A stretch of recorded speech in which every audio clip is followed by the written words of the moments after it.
Megan, also known as Reading with Hot Chocolate, and welcome to my channel, or welcome back. Today I am going to be talking about The Book of Cold Cases by Simone St. James, and I gave this book 5 hot chocolates and 2 ghosts, because it is a bit of a mystery thriller. So you know how people do spicy ratings for romance and do a chili pepper? I did a heart in my reading journal because I didn't have a stencil for a chili pepper, and I felt like I should give a spooky rating, so I picked Ghost because that was the stencil I had in my collection.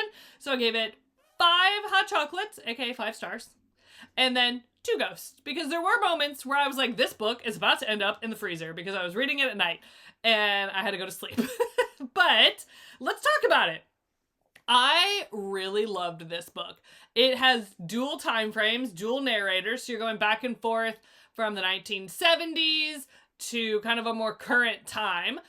So when we're in the 1970s, we have a young Beth Greer, and she's orphaned. Her father was murdered in the kitchen of their house, and then her mother essentially drove off a cliff after having a few too many drinks and had perished. So she's orphaned and she's in her 20s, and she's living in this mansion on a hill because she is from a very wealthy family, and she's basically living in this house alone.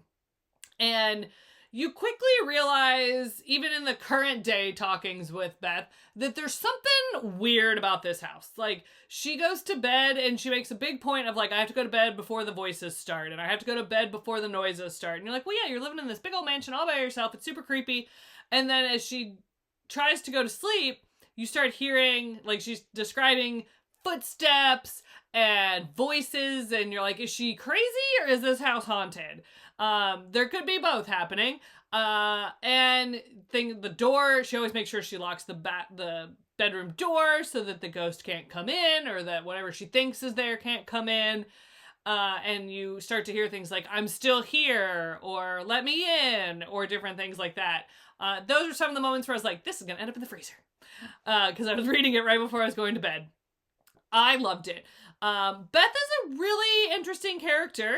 And I'll start talking about Beth, and then I'll kind of add in some others. So she, in the 70s, in the late 1970s, is accused of being the lady killer, because there's 2 men who are shot dead in their cars not far from her house, for no apparent reason. And there was actually a witness for the second killing who said he saw a woman with red hair.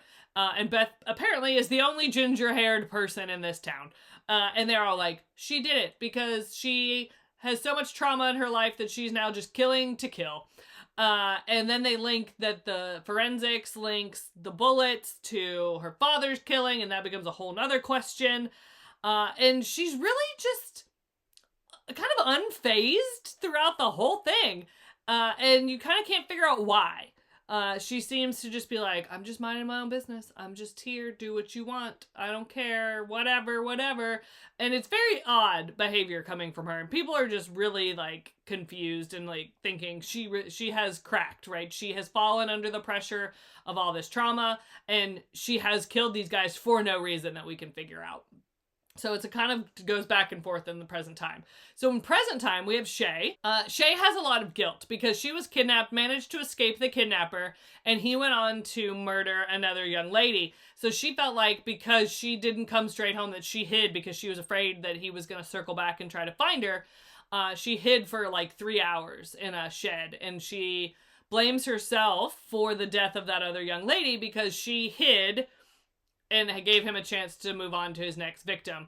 So she has a lot of trauma and a lot of hang-ups in life. She is newly divorced. She has major trust issues. She doesn't like to go out at night. She's very methodical about locking things. She doesn't drive because she has trauma from being kidnapped in a car. So she doesn't get in cars very often. She'll get on the bus, but she doesn't very often get in cars.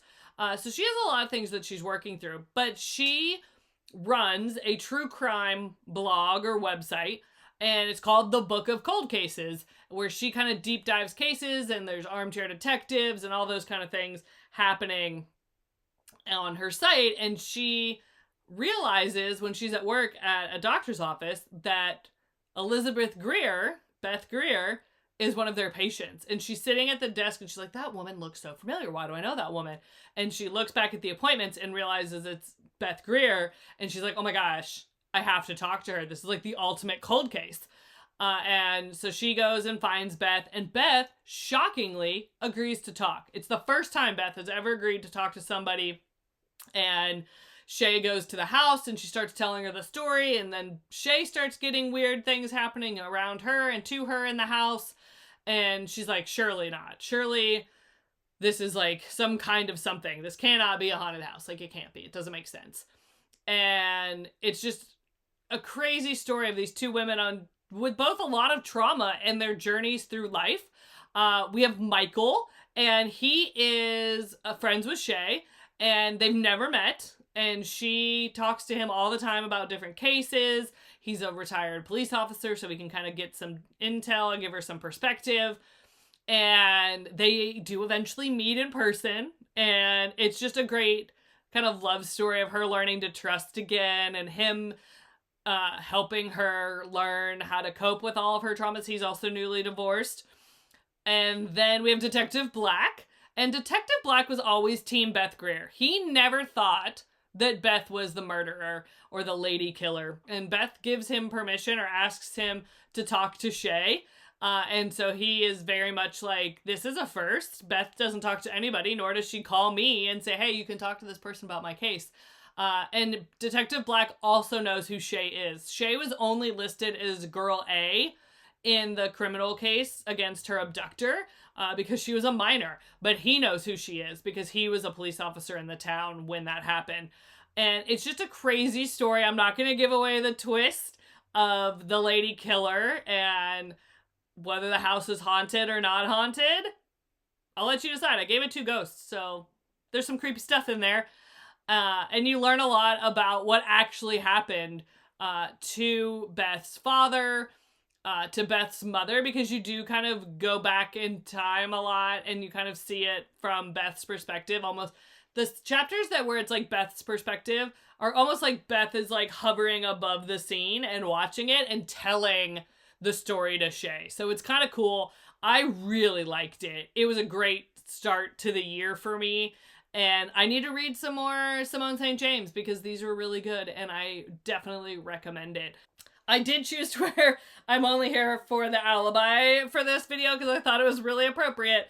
I got this at CrimeCon a couple years ago, and CrimeCon is fantastic. It's a great place for other people who are interested in true crime and interested about the actual facts and the cases and the study and the forensic and updates in forensics, and it's really cool. So this book fits really well in that wheelhouse. If you are a crime con person or a true crime person, this is very much in that wheelhouse. You should definitely go and check out The Book of Cold Cases by Simone St. James. Again, 5 hot chocolates from this girl. I'll see you next time. Bye-bye.